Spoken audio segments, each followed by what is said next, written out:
La reunión estaba programada para las 9 de la mañana. Una reunión de equipo normal, o eso pensé cuando vi el calendario la noche anterior. Llegué con mi café, con esa energía de alguien que acababa de cerrar el mejor trimestre de su vida profesional. Había conseguido ventas por $1.600.000. Sí, escuchaste bien. 1.600.000. En 3 meses. Me senté en mi lugar habitual, cerca de la ventana.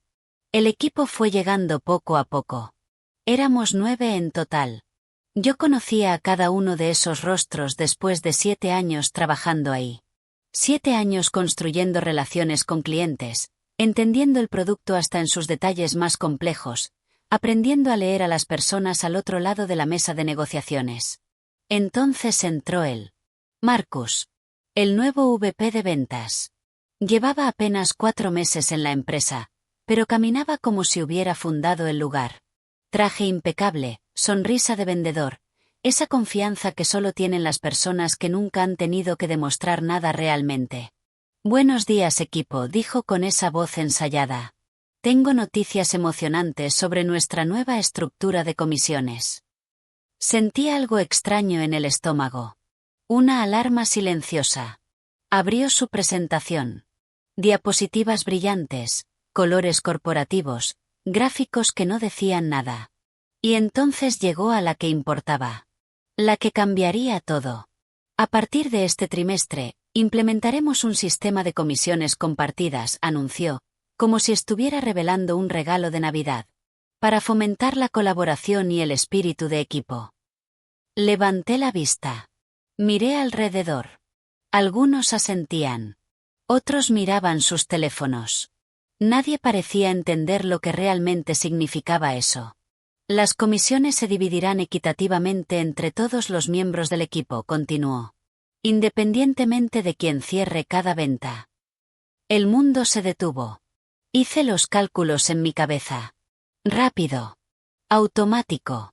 Mi comisión de $44.000, la que había ganado con sudor, con noches sin dormir, con llamadas a las 6 de la mañana para conectar con clientes en Europa, con presentaciones perfectas que había preparado durante fines de semana enteros, esa comisión ahora sería dividida entre 9 personas. $11.000. De 44.000 a 11.000. Y yo había cerrado 1.600.000 de los 1.750.000 totales del equipo. El 91%. 91. Nadie dijo nada. El silencio era denso, incómodo. Pero no el silencio de la protesta. Era el silencio de la indiferencia. Para la mayoría del equipo, esto era una bendición. Iban a ganar más sin hacer nada diferente. Marcus me miró directamente. Sonrió. ¿Alguna pregunta? Abrí la boca. La cerré. Volví a abrirla. ¿Esto aplica retroactivamente al trimestre que acabamos de cerrar? Pregunté, aunque ya conocía la respuesta. Así es. A partir del 1 de enero. $11.000. El resto de la reunión fue ruido blanco. Marcus hablaba sobre sinergia, sobre trabajo en equipo, sobre cómo esto nos convertiría en una fuerza imparable. Yo solo pensaba en los números. En las horas. En los clientes que había conquistado uno por uno. En las presentaciones que había dado sola, sin ayuda de nadie en ese equipo. Y entonces, antes de que la indignación pudiera convertirse en algo que Marcus pudiera usar contra mí, sentí algo más frío. Más claro. Aceptación. No del sistema, sino de lo que tenía que hacer. Y si estás sintiendo esa misma sensación de injusticia que yo sentí ese día, déjame un comentario contándome si alguna vez te han quitado el reconocimiento que merecías. Dale like si quieres saber cómo terminó esta historia, y suscríbete porque lo que viene después es exactamente el tipo de justicia que todos necesitamos ver. Déjame explicarte algo que Marcus, con sus 4 meses en la empresa, no podía entender. Vender software empresarial no es como vender zapatos en una tienda. No es sonreír, mostrar el producto, cobrar y listo. Un solo trato podía tomar 6 meses. A veces un año. Yo había cerrado, en ese trimestre, 5 contratos grandes. El más grande fue con una cadena de hospitales. $180.000. Pero ese contrato no empezó en enero. Empezó 18 meses atrás, cuando conocí al director de tecnología en una conferencia en Chicago. Me acerqué a él durante un coffee break. No le vendí nada ese día. Solo hablamos de sus desafíos, de cómo su sistema actual no se comunicaba bien entre las diferentes sedes, de su frustración con los proveedores anteriores que prometían soluciones mágicas y entregaban desastres. Tomé notas mentales. 2 semanas después le envié un artículo que había encontrado sobre integración de sistemas hospitalarios. No mi producto. Solo información útil. Él respondió agradeciéndome. 3 meses más tarde, cuando lanzamos una actualización específica que resolvía exactamente su problema, yo ya tenía su confianza. Ya conocía sus necesidades. Ya sabía qué palabras usar, qué objeciones anticipar, qué preocupaciones tenían el director financiero y el CEO que también tendrían que aprobar la compra. La presentación formal fue en septiembre. 3H2 sesiones. La primera fue solo educativa, mostrar cómo funcionaba el sistema. La segunda incluyó casos de uso específicos para su organización. La tercera fue números, retorno de inversión, proyecciones a 5 años. Entre medias, hubo 12 llamadas. 5 correos detallados respondiendo preguntas técnicas que tuve que investigar con nuestro equipo de desarrollo. 2 visitas presenciales a sus oficinas en otra ciudad. Y finalmente, en diciembre, firmaron. ¿Colaboración del equipo? Ninguna. Ni una sola persona de esas 8 que ahora recibirían parte de mi comisión había participado en ese proceso. Otro contrato, una empresa manufacturera. $240.000. Lo mismo. Contacto inicial en una feria comercial hace 2 años. Relación construida llamada tras llamada. Confianza ganada con respuestas honestas, incluso cuando la respuesta era nuestro producto no hace eso, pero déjame mostrarte una alternativa. Los otros 3 contratos seguían el mismo patrón. Trabajo invisible. Trabajo que pasaba en llamadas a las 7 de la mañana antes de que el resto del equipo llegara. En correos redactados a las 10 de la noche cuando mis hijos ya dormían. En la preparación obsesiva antes de cada reunión, estudiando no solo nuestro producto sino la industria del cliente, sus competidores, sus desafíos específicos. Marcus veía los números en un Excel y pensaba que eran fruto de un equipo. No veía las conversaciones difíciles cuando un cliente estaba por cancelar y yo pasaba 2 horas al teléfono salvando la relación. No veía las negociaciones delicadas sobre precio, sobre términos del contrato, sobre garantías. No veía que del resto del equipo, solo 2 personas cerraban ventas consistentemente. Sara y Tom. Ellos traían buenos números. No al nivel mío, pero respetables. Cerraban tal vez el 5 o 6% del total combinado. Los otros 6. Bueno. Jaque había cerrado un contrato en todo el trimestre. $18.000. Y fue un cliente que yo le referí porque no tenía tiempo de atenderlo. Melissa llevaba 3 trimestres sin cerrar nada. Nada. Pero seguía en el equipo porque era buena generando leads, aunque ninguno de esos leads se convertía en ventas reales. Daniel, Kevin, Andrea, Lisa, todos tenían sus excusas. El mercado estaba difícil. Los clientes no respondían. La competencia era muy agresiva.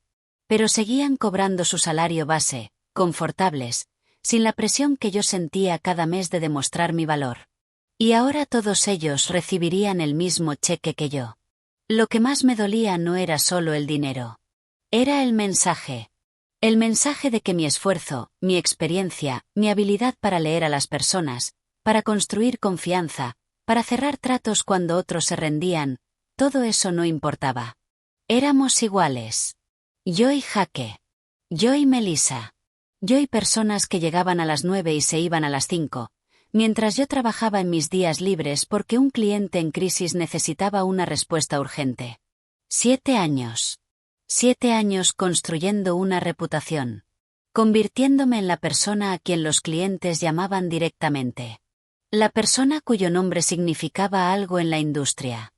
Y Marcus, en 4 meses, decidió que todo eso era irrelevante.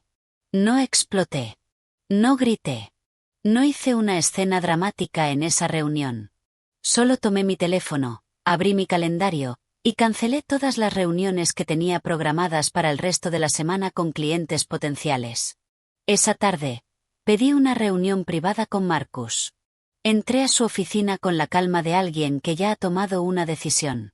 Marcus, necesito entender la lógica detrás de este nuevo sistema, dije, sentándome frente a su escritorio demasiado grande. Él se reclinó en su silla, con esa confianza que confunde arrogancia con liderazgo. Es simple. En un equipo de alto rendimiento, todos contribuyen. El éxito es colectivo, respondió, como si estuviera citando un manual de administración que leyó en el avión. Entiendo el concepto, dije. Pero en la práctica, el 91% de las ventas del último trimestre fueron mías. ¿Cómo específicamente contribuyeron los demás a esos cierres? Hubo un momento de silencio. Vi cómo sus ojos buscaban una respuesta ensayada. El trabajo en equipo no siempre es visible. Hay apoyo moral, intercambio de ideas, ambiente positivo. Marcus, lo interrumpí, sin agresividad, solo con hechos. El contrato de Heartland Medical me tomó 18 meses cerrar. Nadie más del equipo habló con ese cliente. Ni una sola vez. ¿Qué parte de esa comisión les corresponde a ellos y por qué? Se tensó. No le gustaba que lo desafiaran. Si no estás cómoda con la nueva estructura, podemos discutir otras oportunidades dentro de la empresa. Ahí estaba. La amenaza velada. No estoy buscando otras oportunidades dentro de la empresa, dije, poniéndome de pie. Estoy explicándote por qué este sistema va a fallar. Pero entiendo que ya tomaste tu decisión. Lo hice, confirmó, con esa sonrisa que ya empezaba a odiar. Y espero que como miembro senior del equipo, des el ejemplo de compromiso con esta nueva dirección. Asentí. Salí de su oficina. Esa noche, llamé a Sara. Luego a Tom. Los dos únicos en el equipo que realmente trabajaban. Les conté lo obvio, que este nuevo sistema premiaba la mediocridad y castigaba el esfuerzo. Que nuestro valor en el mercado era mucho mayor que lo que ahora estábamos ganando. Que teníamos opciones. Sara lo entendió inmediatamente. Llevaba 5 años en la empresa y había visto cómo su comisión también caía drásticamente con el nuevo modelo. Tom era más cauteloso, pero después de hacer los números, la conclusión era inevitable. Durante las siguientes 2 semanas, trabajé diferente. Seguía haciendo mi trabajo, pero sin la urgencia de antes. Sin las llamadas extra. Sin los fines de semana investigando. Hacía lo mínimo necesario para cumplir con mi contrato, pero no más. Y en esas 2 semanas, preparé todo. Actualicé mi LinkedIn. Contacté con 3 recruiters que llevaban años intentando reclutarme. Revisé mis finanzas para asegurarme de que podía sobrevivir unos meses sin ingresos si era necesario. Y algo más importante, hablé con mis clientes. No los actuales. Eso hubiera sido poco ético. Pero sí con clientes, con contactos de la industria, con personas que conocía desde hace años y que respetaban mi trabajo. Les pregunté, hipotéticamente, si estarían interesados en trabajar con alguien como yo de forma independiente. Las respuestas fueron unánimes. Sí. Absolutamente sí. El día que recibí mi cheque de comisión, lo miré. $11.200. Después de impuestos, tal vez 8.000. Por 1.600.000 en ventas. Escribí mi carta de renuncia esa noche. 2 párrafos. Profesional. Sin drama. Estimado Marcus, por medio de la presente, presento mi renuncia formal a mi posición como Senior Sales Executive, efectiva en 2 semanas. Agradezco las oportunidades que la empresa me ha brindado durante estos 7 años. Quedo atenta a coordinar una transición ordenada de mis responsabilidades actuales. No mencioné las comisiones. No mencioné la injusticia. Solo hechos. La envié un lunes a las 8 de la mañana. A las 9, Sara envió la suya. A las 10, Tom envió la suya. A las 11, El teléfono de Marcus no paraba de sonar. Yo estaba en mi escritorio, tranquila, organizando mis archivos personales, separando lo que era mío de lo que era de la empresa. Marcus salió de su oficina como huracán. Su cara estaba roja. Sus ojos buscaron los míos a través del espacio abierto. Mi oficina. Ahora. Caminé despacio. Sin prisa. ¿Qué es esto?, gritó, agitando las 3 cartas de renuncia impresas. Nuestras renuncias, respondí con calma. Está bastante claro. ¿Las coordinaron? ¿Esto es algún tipo de chantaje? No. Es una decisión profesional individual que cada uno tomó basándose en sus propios intereses. Les voy a ofrecer más dinero. Un bono. Lo que sea necesario. Marcus, dije, y por primera vez en semanas, sonreí genuinamente, no es sobre el dinero. Es sobre el respeto. Y ese barco ya zarpó. Me miró como si no pudiera creer lo que estaba escuchando. Van a necesitar referencias. Van a necesitar. No de ti, lo interrumpí. Tengo 7 años de relaciones en esta industria. Tengo clientes que me conocen por mi nombre.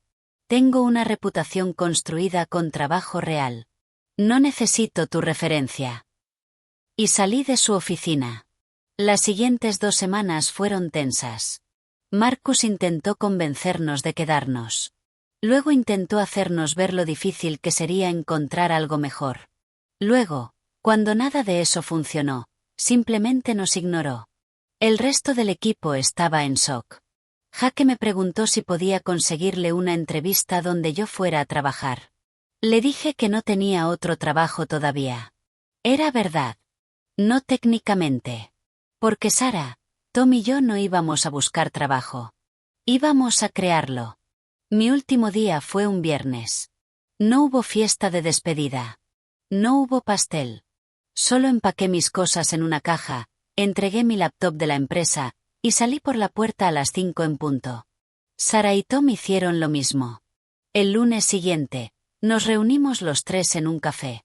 Sin corbatas. Sin la presión de las oficinas corporativas. Solo 3 profesionales de ventas que sabían exactamente cuánto valían. Entonces, dijo Tom, removiendo su café, ¿realmente vamos a hacer esto? Sara y yo nos miramos. Ya lo estamos haciendo, respondí. La idea era simple. Los 3 teníamos redes de contactos. Los 3 teníamos experiencia profunda en ventas empresariales. Los 3 sabíamos que las empresas pequeñas y medianas necesitaban exactamente nuestro expertise, pero no podían pagar un equipo de ventas completo interno. Íbamos a ser una agencia. Consultores especializados en ventas empresariales de software. Trabajaríamos por contrato, por proyecto o por comisión. Seríamos el equipo de ventas externo para empresas que necesitaban crecer pero no tenían el capital o la infraestructura para contratar internamente. Registramos la empresa esa semana. Diseñamos un sitio web básico.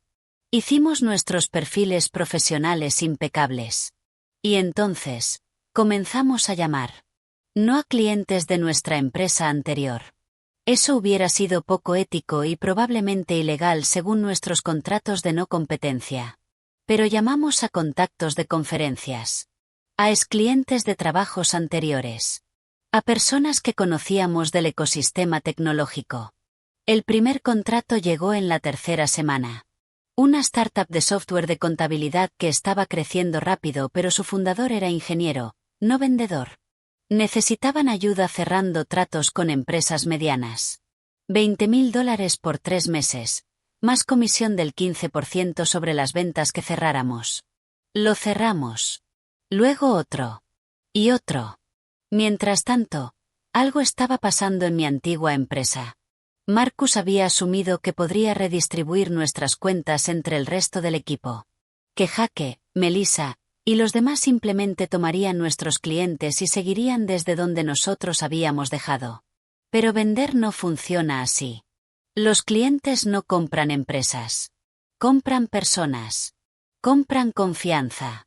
Cuando el director de tecnología de Heartland Medical recibió un correo de Jake presentándose como su nuevo contacto, llamó directamente a la empresa preguntando qué había pasado conmigo.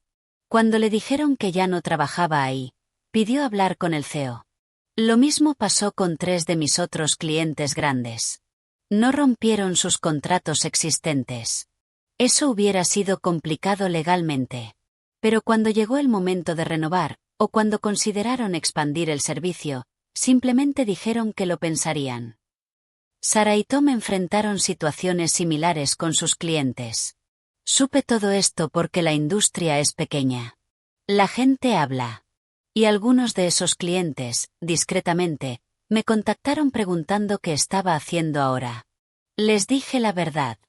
Les conté sobre nuestra agencia.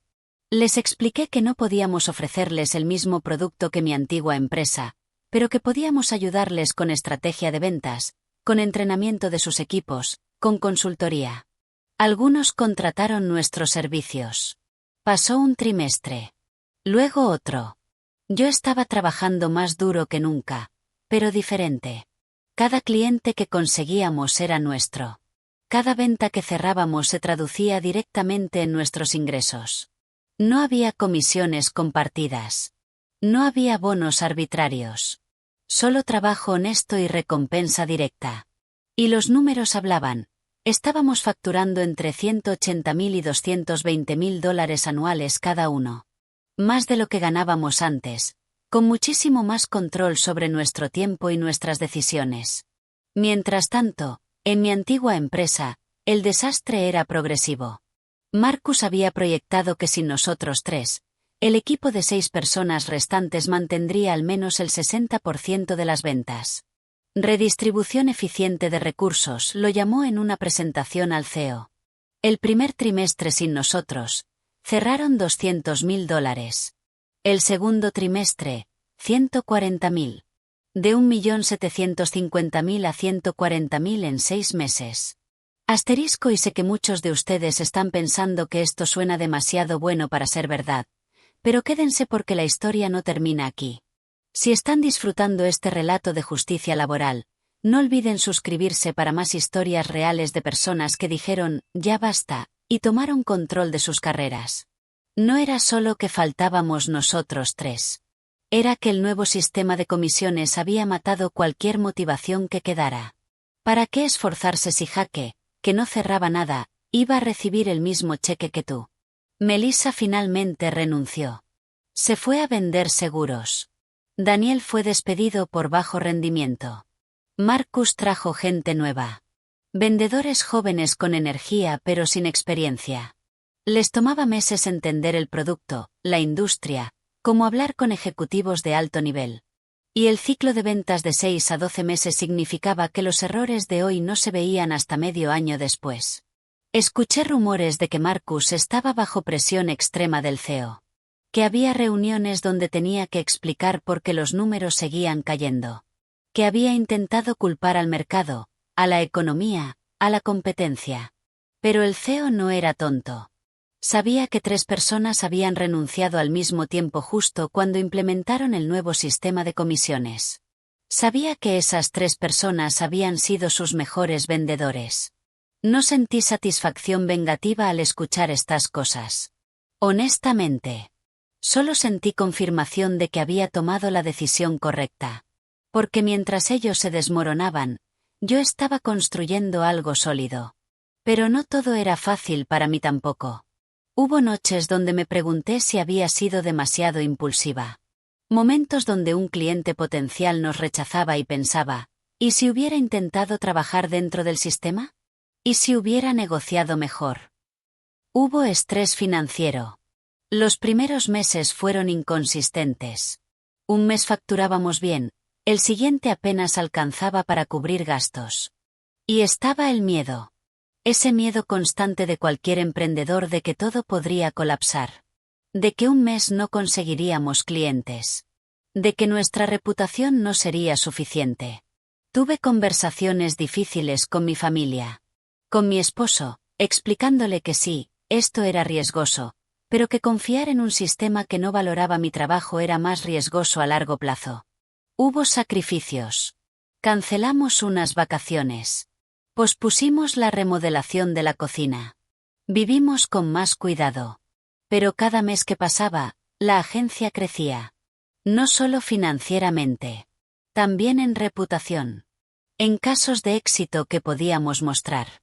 En referencias de clientes satisfechos. Y algo interesante empezó a pasar. Otros vendedores de otras empresas, que habían escuchado nuestra historia, empezaron a contactarnos. No para trabajar con nosotros, sino para preguntarnos cómo lo habíamos hecho. Vendedores atrapados en sistemas similares. Personas talentosas cuyos jefes pensaban que las comisiones igualitarias fomentaban trabajo en equipo, cuando en realidad solo fomentaban conformismo. Les contábamos nuestra experiencia. Algunos tomaron el salto. Otros no. Y yo lo entendía. No todos pueden o deben emprender. No todos tienen la red de contactos o la experiencia para hacerlo funcionar. No todos están en el momento correcto de sus vidas para asumir ese riesgo. Pero todos merecen ser valorados por su trabajo. Ese era el mensaje que queríamos compartir. Un año después de renunciar, recibí un mensaje de LinkedIn. Era de Marcus. El mensaje era breve. ¿Podemos hablar? Lo dejé sin leer durante 2 días. No por rencor. Simplemente porque estaba ocupada. Tenía una presentación importante con un cliente potencial y no tenía espacio mental para lo que fuera que Marcus quisiera. Cuando finalmente respondí, fue directo. Claro. ¿Sobre qué? Su respuesta llegó en minutos. Quería reunirse en persona. Tomar un café. Discutir oportunidades. Accedí por curiosidad. Y tal vez, honestamente, porque quería ver qué tenía que decir. Nos encontramos en un café neutral, lejos de nuestras antiguas oficinas. Marcus llegó puntual, pero se veía diferente. Más cansado. La confianza brillante se había opacado. Después de los saludos incómodos, fue directo al punto. Quiero ofrecerte regresar, dijo. A ti, a Sara y a Tom. Como directores de ventas. Salario superior. Comisiones individuales restauradas. Control completo sobre sus equipos. Tomé un sorbo de mi café antes de responder. Marcus, ¿qué pasó con el sistema de comisiones compartidas? Con fomentar colaboración. Se encogió de hombros, incómodo. No funcionó como esperaba. El CEO decidió que necesitábamos volver a un modelo basado en rendimiento. El CEO decidió, repetí. No tú. Silencio. ¿Sabes cuánto estoy facturando ahora? Le pregunté, sin agresividad, solo compartiendo hechos. Entre 200 y 220.000 al año. Trabajo desde casa cuando quiero. Elijo mis clientes. Elijo mis proyectos. No tengo reuniones de equipo que no significan nada. No tengo que justificar cada hora de mi tiempo. Podemos igualar eso, dijo rápidamente. O superarlo. No se trata del dinero, Marcus. Nunca fue solo del dinero. Lo miré directamente. No con enojo. Con la claridad de alguien que ya procesó todo esto hace tiempo. Se trata de respeto. De reconocimiento. De construir algo donde mi esfuerzo tiene consecuencias directas en mi vida. Y eso, ningún salario que me ofrezcas puede replicarlo. Intentó argumentar. Mencionó estabilidad. Beneficios. Seguridad. Le expliqué que había construido mi propia estabilidad. Que tenía 5 clientes recurrentes que me daban más seguridad que cualquier empresa que podía cambiar su sistema de comisiones en una reunión de lunes por la mañana. Nos despedimos cordialmente. Sin drama. Sin puertas azotadas. Y mientras caminaba a mi auto, me di cuenta de algo importante. No sentía triunfo. No sentía que hubiera ganado contra Marcus o contra la empresa. Simplemente sentía paz. Paz de saber que había tomado la decisión correcta para mí. Que había apostado por mi propio valor cuando nadie más lo haría. Esa tarde, compartí la conversación con Sara y Tom en nuestro chat grupal. Ambos habían recibido mensajes similares. Ambos habían respondido igual que yo. Estábamos bien donde estábamos. Los siguientes meses trajeron más crecimiento. Contratamos a nuestra primera empleada administrativa para manejar la parte operativa. Expandimos nuestros servicios. Desarrollamos un programa de entrenamiento en ventas que otras empresas empezaron a contratar. Y algo más sucedió. Algo que no esperaba. Empezamos a recibir solicitudes de otras personas queriendo unirse a nuestra agencia. Buenos vendedores atrapados en situaciones similares a la mía. Gente con talento real, con ética de trabajo, buscando un lugar donde su esfuerzo importara. Entrevistamos a varios. Contratamos a 2. Con contratos claros. Comisiones transparentes. Expectativas definidas. Y funcionó porque todos estábamos alineados en lo mismo. Trabajar duro significa ganar bien. Contribuir poco significa ganar poco. Simple. Justo. No creamos un paraíso empresarial. Había desafíos. Había meses difíciles. Había clientes complicados y proyectos que no salían como esperábamos. Pero era nuestro. Y esa diferencia lo cambiaba todo. 2 años después de renunciar, mi ingreso anual había crecido a $250.000. Sara estaba en números similares. Tom había decidido especializarse en un nicho específico y facturaba un poco menos, pero estaba feliz con su balance vida-trabajo. Y mi antigua empresa. Bueno. Marcus ya no trabajaba ahí. No sé si renunció o lo despidieron. Escuché que trajeron un nuevo VP de ventas que deshizo todas sus políticas y volvió a un sistema tradicional de comisiones. Algunos de los vendedores que quedaron mejoraron sus números. Otros no. La empresa sobrevivió, pero nunca recuperó los niveles de ventas que teníamos cuando yo estaba ahí. Y está bien. No es mi problema resolver. Lo que sí resuelvo ahora son los desafíos de mis clientes. Ayudo a empresas a construir estrategias de ventas efectivas. Entreno a vendedores jóvenes a entender que las ventas no son manipulación, son servicio. Son entender necesidades y ofrecer soluciones reales. Y cuando entreno, siempre cuento esta historia. No como venganza, sino como lección. Cuento sobre la importancia de valorar el talento. De reconocer que igualdad no es lo mismo que equidad. Que repartir recompensas equitativamente entre contribuciones desiguales no crea trabajo en equipo, crea resentimiento. Cuento sobre la importancia de conocer tu valor. De no tener miedo de apostar por ti mismo cuando el sistema te falla. Cuento sobre la importancia de construir relaciones, no solo cerrar tratos. Porque esas relaciones fueron lo que me sostuvo cuando dejé la supuesta seguridad de un empleo corporativo.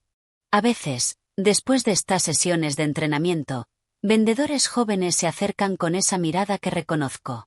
Esa mirada de alguien que está en una situación similar. Que trabaja duro pero no es valorado. Que está considerando si dar el salto. No les digo que renuncien. No es mi lugar aconsejar eso. Pero les digo lo que me hubiera gustado escuchar antes. Tu trabajo tiene valor. Y si tu empleador no lo reconoce, alguien más lo hará. Tal vez otro empleador. Tal vez tus propios clientes. Les digo que tengan un plan. Que no actúen por emoción sino por estrategia. Que construyan su red. Que ahorren. Que se preparen. Y que cuando llegue el momento, cuando hayan hecho todo lo posible por trabajar dentro del sistema y el sistema simplemente no responde, no tengan miedo de crear su propio camino. Porque eso fue lo que yo hice. Y no fue fácil. Y no fue sin riesgo. Pero fue lo mejor que pude haber hecho por mi carrera, mi familia y mi paz mental. Ahora, cuando me levanto por las mañanas, no hay alarma de pánico preguntándome si alguien más recibirá crédito por mi trabajo. No hay resentimiento acumulándose cada vez que veo un cheque de comisión dividido injustamente. Solo hay trabajo. Honesto, directo y mío. Y cuando cierro un trato grande, cuando un cliente firma un contrato después de meses de trabajo, cuando veo los números en mi cuenta bancaria reflejando directamente el esfuerzo que invertí, siento algo que no sentía en años en esa oficina corporativa. Satisfacción genuina. No porque le demostré algo a Marcus. No porque gané contra un sistema injusto. Sino porque finalmente, después de 7 años de construir el éxito de otros, estoy construyendo el mío propio. Y eso, al final, es la única victoria que importa. Si esta historia resonó contigo, si alguna vez te has sentido subvalorado en tu trabajo, si estás considerando dar ese salto hacia algo que reconozca tu verdadero valor, déjame un comentario. Me encantaría leer tu experiencia. Y si conoces a alguien que necesita escuchar esta historia, compártela. A veces, saber que no estás solo en sentir que mereces más es exactamente lo que se necesita para dar el primer paso. Dale like si crees que el talento debe ser reconocido. Suscríbete para más historias de personas que tomaron control de sus carreras, y recuerda, tu trabajo tiene valor. No dejes que nadie te convenza de lo contrario.